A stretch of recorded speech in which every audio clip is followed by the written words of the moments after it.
LeetCode 22.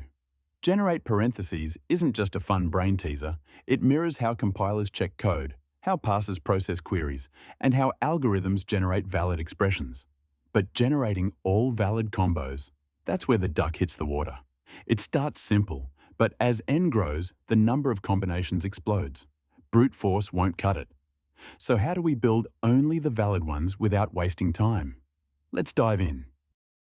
All right, ducklings, belly flop time.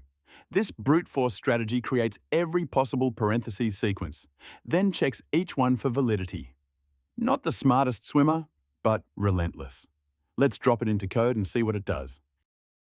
First, we set up a list to collect all valid outputs. Then we fire off our recursive generator with an empty char array that's 2n long.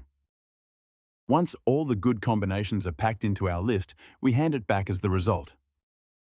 Inside our recursive helper, if we've filled every position in the array, it's time to check if this sequence actually works.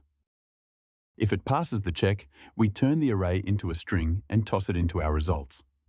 After that, we bail. There's no need to recurse further once we've filled every slot. If we're not done filling yet, we try placing an opening parenthesis at this index, then dive deeper with recursion. Then we rewind and try a closing parenthesis in the same spot, continuing the search. To check validity, we track the balance, bump it up for each open, down for each close. If the balance dips below 0, it means we've closed more than we've opened. Invalid.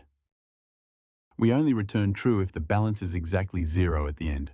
Perfectly matched parentheses. This runs in big O of 2 to the 2n times n. So for n equals 8, that's over 1,000,000 operations.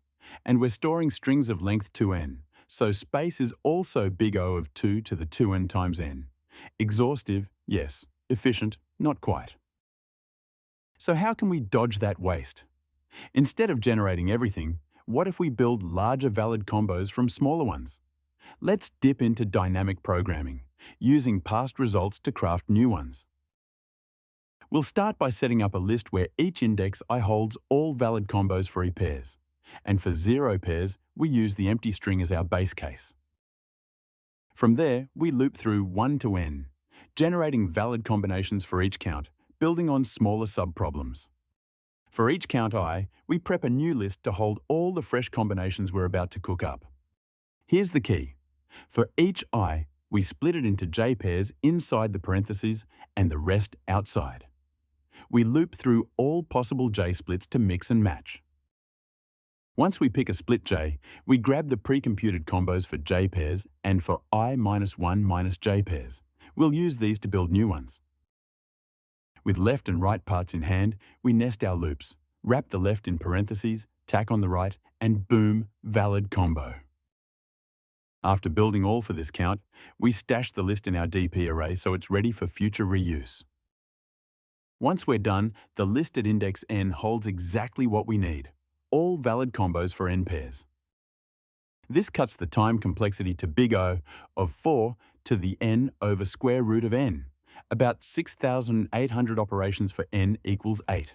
Space matches that, way better than brute force, but we do use memory to store every intermediate step. Let's trim even more. What if we prune invalid paths early, avoiding dead ends in the first place? We kick things off with a result list to collect all the valid combos we find. That gives our recursion somewhere to land. Then we fire up backtracking, starting with an empty string and 0 open and close counts. The total n tells us how many pairs we've got to work with. When the current string hits the full 2 in length, that means we've placed every bracket. Time to save it and stop going further. We check if we can drop in an opening parenthesis. As long as we haven't used all n, we're good to go deeper. Next, we check if we can legally place a closing parenthesis, only if there are unmatched opens left. Once all recursive paths are explored and valid combos collected, we return the results.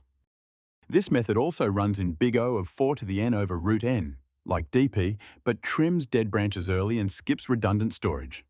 For n equals 8, around 6,800 operations. Space is tight too. We build strings on the fly, no extra lists. We started with brute force, slogging through every combo and checking each one, like draining the pond to find a duck. Then came dynamic programming, smarter, but memory-heavy. Finally, backtracking let us fly, pruning bad branches before they form. That final method doesn't just save time and space. It reflects how real systems like compilers and query engines build valid structures live. In interviews, this pattern shows you get recursion and constraints. Want to grow sharper? Practice spotting where you can prune early. One clever check might just lead you straight to the answer.